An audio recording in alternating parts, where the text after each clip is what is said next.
There's an old story I came across along the lines of an Aesop's fable about a pig and a chicken who are being chased through the barnyard by a man who wanted ham and eggs for breakfast. As the story goes, the pig ran faster because, of course, he knew that he would have to give all for the man's breakfast while the hen only had to make a contribution. The widow in the temple treasury here in our lesson today gave her all, while the others merely contributed some. She gave, they contributed. The others contributed out of their abundance, but she, out of her poverty, has given everything she had. Now, don't get me wrong, Jesus is not condemning big gifts by no stretch of the imagination. But he was making sure that this woman's gift was noticed and put into the proper perspective. Jesus, like the story of the pig and the chicken, makes a striking remark here concerning the relative values of the various money offerings. While the big gifts are indeed important and may accomplish more in earthly terms, they conversely may accomplish less in heavenly terms. For the rich, giving is easy, he says, perhaps even thoughtless. But for this woman, such giving was an act of faith and trust in God. The actual amount of her gift is not important, but the example of complete loyalty and devotion to God was. The woman gave to a greater extent and to a higher degree, but not a larger amount. Because it's not the size of the gift, but it is the godliness of the giver that is important. And that's a powerful message that we need to hear again and again and take to heart in our own lives. According to Jesus, again, it isn't the amount of the gift, but the sacrifice and devotion behind what is being offered that actually counts. Whether it's truly a gift or just a contribution lays in the why you give rather than in the how much. The central message of the gospel is, I'm sure you all know, that Jesus Christ came into this world to save us from sin and death, to suffer and to die for us on that cross. Without this loving sacrifice of Jesus Christ, we would be doomed to an eternity of separation from God. Therefore, out of gratitude for that sacrifice, we follow Christ's example and now give of ourselves as Christ gave of himself. And I'm not just talking about our money, but we give all that we have to offer. Because indeed, each of us have different gifts in differing amounts to give to God. But when given to God out of genuine love and gratitude with real generosity, no amount is too small. And here's why the story of the widow's mite moves far beyond the simple idea of giving money to the treasury, to the temple, to the church. Because this story is more deeply about faithful commitment than it is about money. Remember what I said earlier. It's not the size of the gift, but the godliness of the giver that matters. That doesn't mean that God only wants gifts from people who we might be tempted to call godly. No, the godliness of the giver lies in the commitment and the intention of the giver. A commitment and intention that reflects the love that God has shown for us is what we are called to. Our giving should be a sacrifice, but not a sacrifice in the way we so often misuse that word today, but one that reflects the origin of the word sacrifice. Sacrifice evolved from the combining of the word sacri, or sacred, which means holy, and phys, or fasir, which means to do or to make. Sacrificial giving, then, is to make a gift holy, to make a gift worthy of God. Such a gift is given joyfully. It is given with the intent to honor and to praise and to glorify God. Not out of your abundance, not from what is left over after you satisfied yourself, but what is given with an intentional commitment to give that gift to God, whatever it might be. From all that you have within your being, all that is available for you to offer God. Yes, from your pocketbook, but also from your heart, also from your hands, also from your voice. Whatever gifts God has given you, you owe it to God to give those gifts back with the intention of glorifying God. And you know what gifts you have. It is the intentional commitment to God that is really at stake here in the text we read today.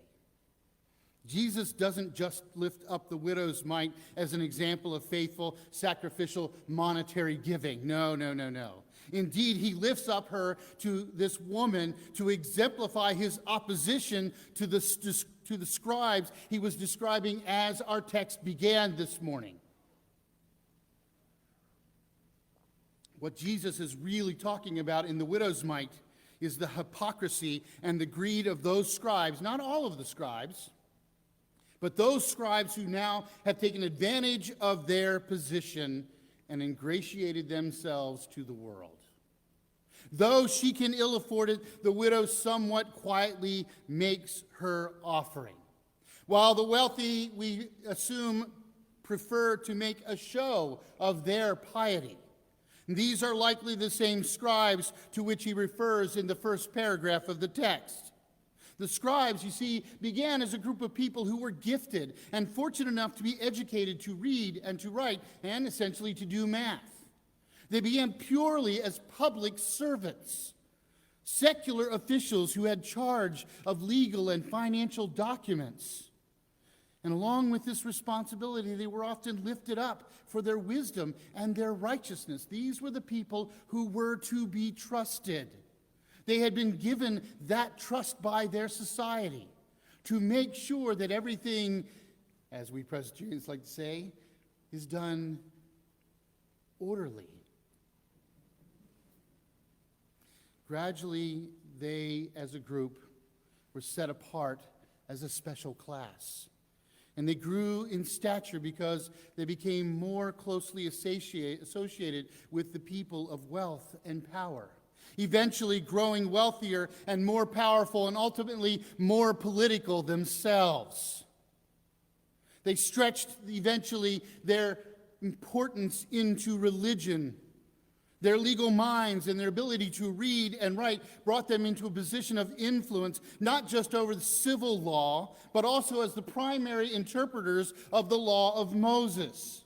This is why we see the scribes challenging Jesus time and time again over what it is we are supposed to be doing as the people of God.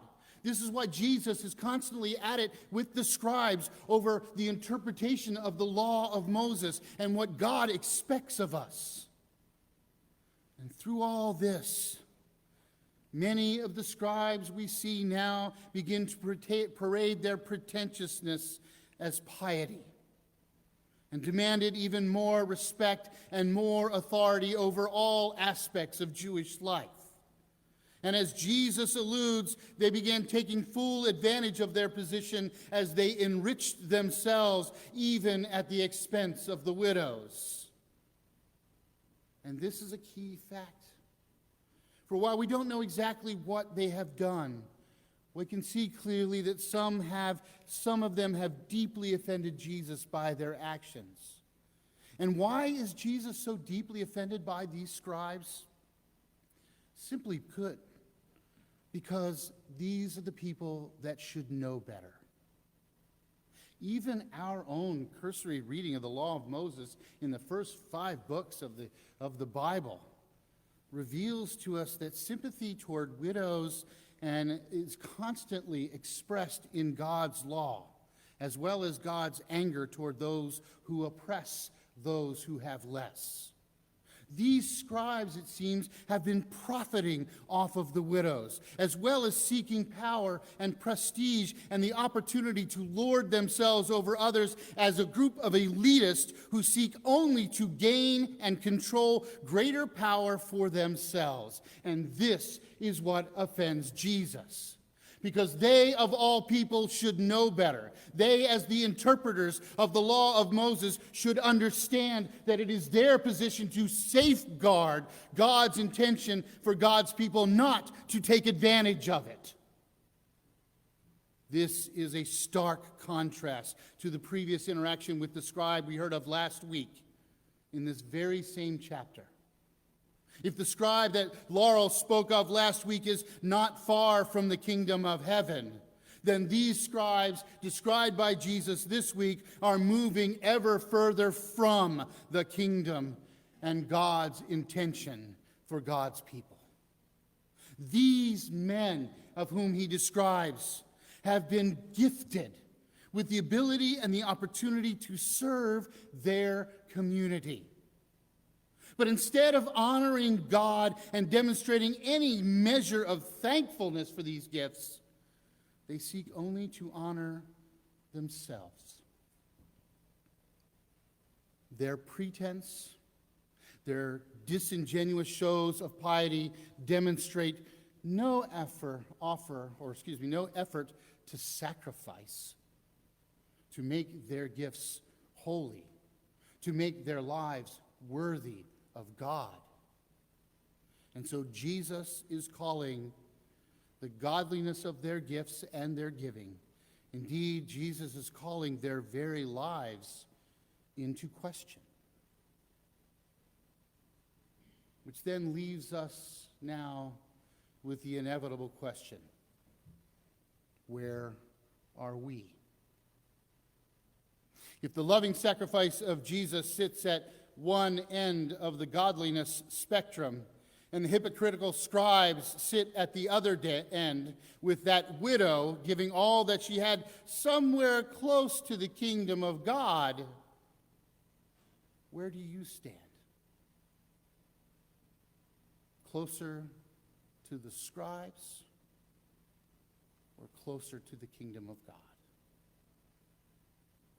Remember, the widow's mite glorifies God. And the scribes in their long robes, who take their seats at the front, seek to glorify only themselves. Who are you now glorifying with the gift of your life? Whom do you glorify when you take the gifts and the talents that God has given you and you use them? Who are you glorifying when you put your offering into the plate or online? Whom are you glorifying when you seize the opportunity before you to use what you have been given? Are you glorifying God with your best and your first? Are you glorifying yourself? That should always remain the question for your life and for those who are in a position to make a difference. You know better, and so do they.